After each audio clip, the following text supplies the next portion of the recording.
ಸಿದ್ದರಾಮಯ್ಯ ವಿರುದ್ಧ ಅಕ್ರಮವಾಗಿ ಮುಡಾ ಸೈಟ್ ಅನ್ನ ಪಡೆದಂತ ಆರೋಪ.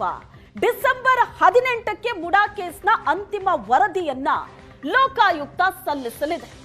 ಸಲ್ಲಿಕೆಗೆ ಗಡುವನ್ನ ಜನಪ್ರತಿನಿಧಿಗಳ ಕೋರ್ಟ್ ನೀಡಿತ್ತು. ಸಿಎಂ ಸಿದ್ದರಾಮಯ್ಯ ವಿರುದ್ಧದ ಪ್ರಕರಣ ಇದು. ರಾಜ್ಯ ರಾಜಕೀಯದಲ್ಲಿ ಬಹಳ ದೊಡ್ಡ ಸಂಚಲನವನ್ನ ಮೂಡಿಸಿದ್ದ ಪ್ರಕರಣ ಮುಡಾ ಕೇಸ್. ಡಿಸೆಂಬರ್ 18ಕ್ಕೆ ಮುಡಾ ಕೇಸಿನ ಅಂತಿಮ ವರದಿ ಸಲ್ಲಿಕೆ ಆಗುತ್ತೆ. ಅಕ್ರಮವಾಗಿ ಮುಡಾ ಸೈಟ್ ಅನ್ನ ಪಡೆದಿದ್ದಾರೆ ಅನ್ನೋ ಆರೋಪ ಏನಿತ್ತು, ಈ ಪ್ರಕರಣಕ್ಕೆ ಸಂಬಂಧಿಸಿದಂತೆ ಡಿಸೆಂಬರ್ 18ಕ್ಕೆ ಲೋಕಾಯುಕ್ತ ಅಂತಿಮ ವರದಿಯನ್ನ ಸಲ್ಲಿಸಲಿದೆ. ಅಂತಿಮ ವರದಿ ಸಲ್ಲಿಕೆಗೆ ಜನಪ್ರತಿನಿಧಿಗಳ ಕೋರ್ಟ್ ಗಡುವನ್ನ ನೀಡಿತ್ತು.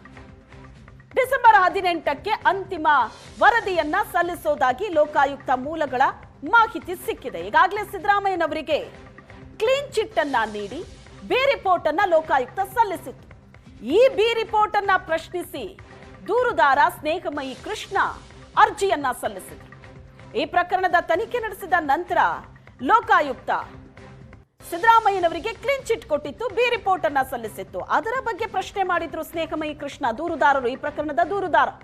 ಫೈನಲ್ ರಿಪೋರ್ಟ್ ಸಲ್ಲಿಸದಿದ್ರೆ ಸ್ನೇಹಮಯಿ ಅರ್ಜಿ ಇತ್ಯರ್ಥ ಆಗತ್ತೆ ಅಂತ ಕೋರ್ಟ್ ಹೇಳಿತ್ತು. ಈಗ ಡಿಸೆಂಬರ್ 18ರ ಒಳಗಡೆ ಅಂತಿಮ ವರದಿ ಸಲ್ಲಿಕೆಗೆ ಕೋರ್ಟ್ ಏನ್ ಡೆಡ್ ಲೈನ್ ಕೊಟ್ಟಿತ್ತು, ಅಷ್ಟರೊಳಗಡೆ ಅಂತಿಮ ವರದಿ ಸಲ್ಲಿಕೆ ಆಗತ್ತೆ ಅನ್ನೋ ಮಾಹಿತಿ ಸಿಗ್ತಾ ಇದೆ.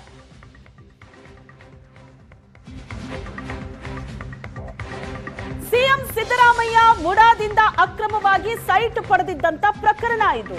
ಮುಡಾದ ಮಾಜಿ ಆಯುಕ್ತ ದಿನೇಶ್ ಕುಮಾರ್ ಲೋಕಾಯುಕ್ತ ವಶಕ್ಕೆ 24 ಗಂಟೆ ಲೋಕಾಯುಕ್ತ ವಶಕ್ಕೆ ನೀಡಿ ಜನಪ್ರತಿನಿಧಿ ಕೋರ್ಟ್ ಆದೇಶವನ್ನ ನೀಡಿದೆ.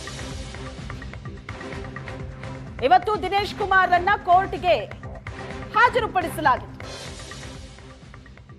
ಜೈಲು ಸಿಬ್ಬಂದಿ ಕೋರ್ಟಿಗೆ ಹಾಜರುಪಡಿಸಿದ್ರು. ಹೆಚ್ಚಿನ ವಿಚಾರಣೆಗೆ ತಮ್ಮ ವಶಕ್ಕೆ ನೀಡುವಂತೆ ಲೋಕಾಯುಕ್ತ ಪೊಲೀಸರು ಕೋರಿದ್ರು. ದಿನೇಶ್ ಕುಮಾರ್ ವಿಚಾರಣೆ ನಂತರ ಲೋಕಾಯುಕ್ತದಿಂದ ಫೈನಲ್ ರಿಪೋರ್ಟ್ ಸಲ್ಲಿಕೆ ಆಗುತ್ತೆ.